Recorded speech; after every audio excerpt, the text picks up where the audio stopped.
एक गांव में रामलाल नाम का एक व्यक्ति रहता था। वह घर को रंगने का काम करता था। वह अपना काम बड़े ही ईमानदारी और मेहनत से करता था। मेहनत करने के बाद भी वह बहुत कम पैसा ही कमा पाता था, जिससे कि उसकी केवल 2 समय की रोटी का ही जुगाड़ हो पाता था। वह ज्यादा काम करना चाहता था। एक दिन गांव के जमींदार ने रामलाल को बुलाया।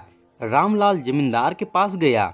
जमींदार ने कहा कि मेरे पास एक नाव है, तुमको उस पर रंग करना है। उसको रंग आज के दिन ही करना है। रामलाल ने जमींदार को बोला कि वह रंग कर देगा।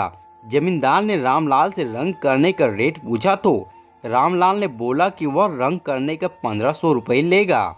इसके बाद जमींदार ने रामलाल को नदी के किनारे खड़ी नाव दिखा दी। रामलाल अपने घर से रंग लाकर बड़ी सफाई के साथ उसमें रंग करने लगा। वह जब रंग कर रहा था, उसको नाव में एक छेद नजर आया।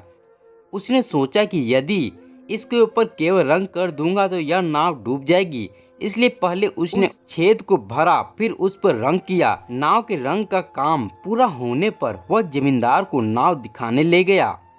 जमींदार ने नाव को देखने के बाद पैसे अगले दिन देने की बात की, जिससे रामलाल चला गया। अगले दिन जमींदार के बीवी बच्चे उस नाव में बैठकर नदी के पार घूमने के लिए चले गए। शाम को जब जमींदार का नौकर लौटा तो उसने घर के बाकी सदस्यों को घर में न देखकर जमींदार से पूछा तो जमींदार ने बताया कि वह नाव में बैठकर नदी के पार घूमने गए हैं। नौकर ने जमींदार को बताया कि उस नाव में तो छेद था। जमींदार इस बात से बहुत परेशान हो गया। इसके कुछ देर बाद ही जमींदार की बीवी और बच्चे सकुशल घर लौट आए। उनको पता चल चुका था कि रामलाल ने नाव में रंग करते समय उस छेद को भर दिया। इसके बाद रामलाल ने अपने पैसे लेने आया तो जमींदार ने उसको पैसे दिए। रामलाल ने गिने तो उसमें 6000 रुपये थे। रामलाल ने कहा, मालिक, आपने गलती से मुझे ज़्यादा रुपए दे दिए हैं।